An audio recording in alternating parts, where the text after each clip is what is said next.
Did you know there's 172 seats that are changing this year? Judges, the executive, legislative, judicial branches, we've just got so much going on. And so it is a time for us to cast our vote. The question is, are you going to do that? And I want to implore you through 3 items I want to share with you today. One is to tell you that we are launching, already have launched, a call to prayer for all of Michigan, all 83 counties. We need representatives, churches, we need ministry leaders, prayer groups, that as you meet to pray, I want to ask you to take time to pray for the election weekly. And some of you are going to take it up, you're going to do it daily. We need to do it through the entire year. I'm finishing up an election prayer guide, which will make it really easy for you to grab topics. God created government. What are the scriptures? And then we declare over top of government.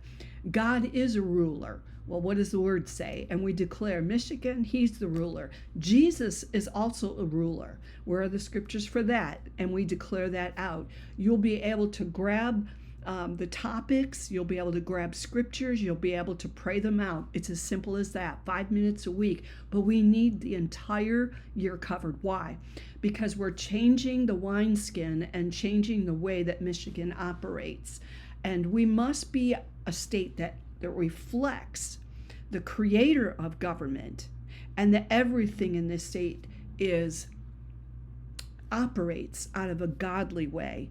And if we choose God's ways, then the state will be blessed. The generations will be blessed. So we have got to get this done. And so this year, one of the resources that I'll have out there, this one I'm going to put on the Facebook Michigan Watchmen, and also the MIAPC Facebook pages. They're private pages. You have to ask to get in there. But get in there, because I'll put this resource up there for free. But basically, I am listing every seat that's people are running for. So the executive branch, we're going to have to do the governor, the secretary of state, the attorney general. We have U.S. Senate seats that are changing. So it's congressional. We have House of Representative seats that are changing. So I'm looking at congressional districts. Those are all listed in there, which congressional districts are having elections. And then the state legislature, oh my gosh. So the state legislature, all 110 seats are up for the election. And in the Senate seat, there's 38 seats. All of them are up for election. And then the judicial branch, there's 2 seats that will be voted upon for the Supreme Court. And I list who those people are so far. There's ballot measures. This year is where we decide if we want to have the Constitutional Convention proposal. If we do, then we have to go through a Constitutional Convention. There's all sorts of things that can happen during that. Look up what Constitutional Convention is. The other thing you have to be aware of is the wording. Some of the last elections, 2022, some of the ways that things were worded, people voted for things that they didn't understand. And abortion was one of them, guys. The wording was so confusing. There's a lot of people after the election was done that I heard from across the state that voted for it because of the way the wording was. So you've got to really watch those. So there will be additional state ballot measures. And so I'm not going to go further on this. So this one is very basic, but candidates will be finishing filing by April 21st. And then independents can apply by July 16th. And so that's it. I've got resources that you can look at, the complete bibliography.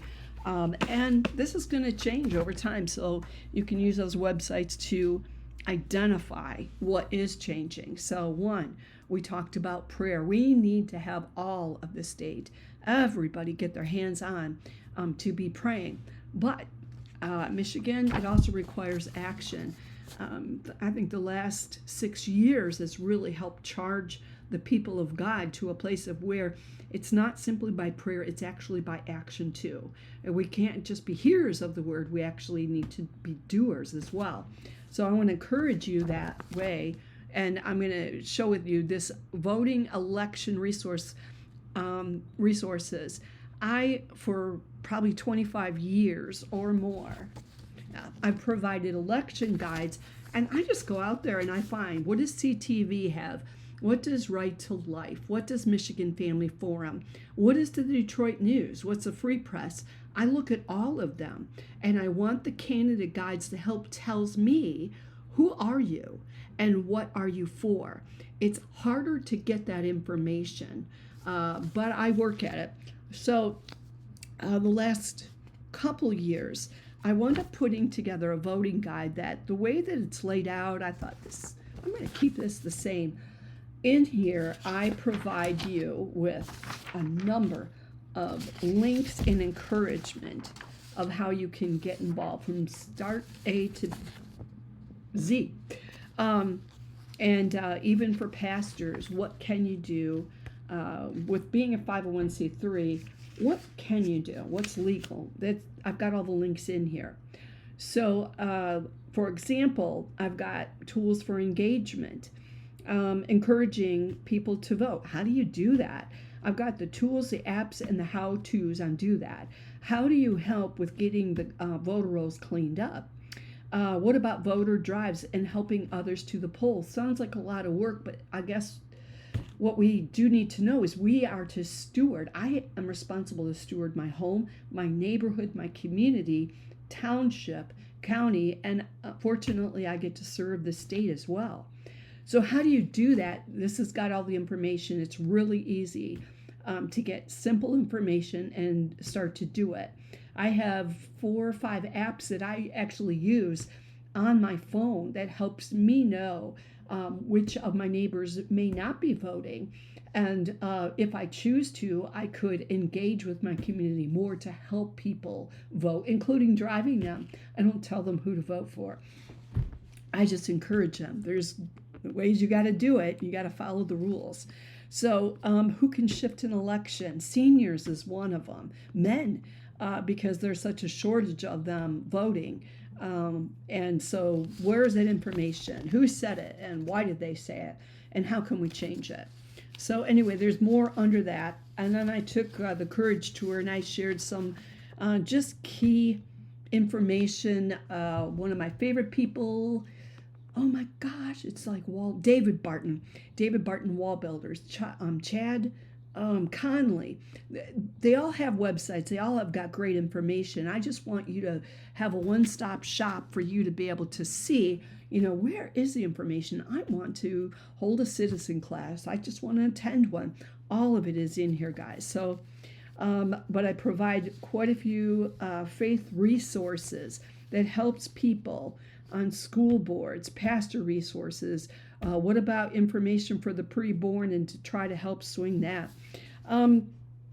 For pastors, why should Christians vote? And the legal resources for pastors.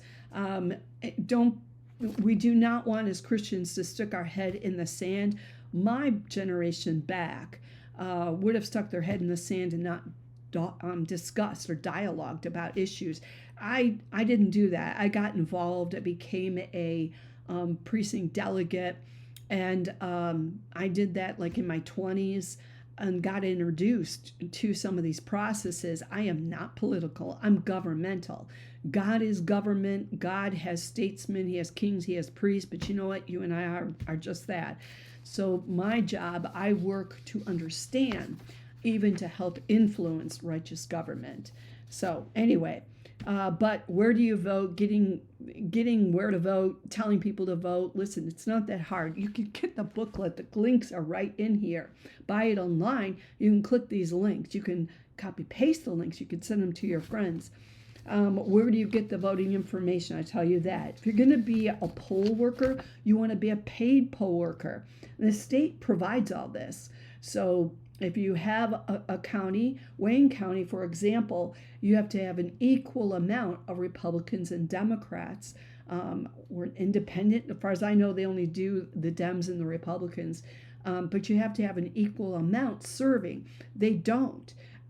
There's not enough Republicans that engage for it to get balanced out. And the other part is that you can apply to be a paid worker and you want to balance it out and they don't select you.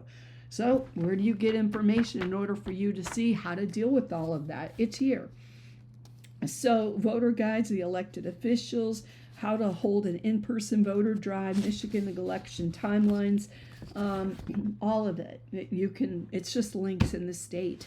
But it'll give you information. Gun owners, gun owners can also help shift an election. So anyway, those are the resources that I wanted to bring you today. We are in a huge shift, but listen, it's not just about another year of where we're shifting seats. This year, prophetically, this year and all the way through 2028, we are in a key time of establishing righteousness in this state. And 4 years ago, the Lord gave me a warning about the state and had me target 10 counties he highlighted that were the most influential and actually the most have the most evil operating in it. And though in the Bible, there's 4 sin issues that can release judgment. I use those even in research in order for me to identify which way counties are going. And I don't care if you're a donkey, and I don't care if you're an elephant. I am God, so I'm a lion. I could say, yes, I can be a lamb, I can be a sheep, but I also am a daughter of a lion, so my roar is just as big as my father's, is whatever he tells me to say and do. So anyway, I'm just thinking, where was I going with that, guys? Oh my gosh. I might have to cut that part out. So Lord, how do I finish up then? So let me just do a quick wrap up. So I've provided information. I'll give you the links that you can scan and that you can visit in order for you to sign up to pray for the election. And we need every county, but we need every city covered. So I want to encourage you to get hold of that information to sign up. There's a prayer guide that will be made available to you on how to pray biblically. We're just pulling out the scriptures and we're just saying, listen, he created your government.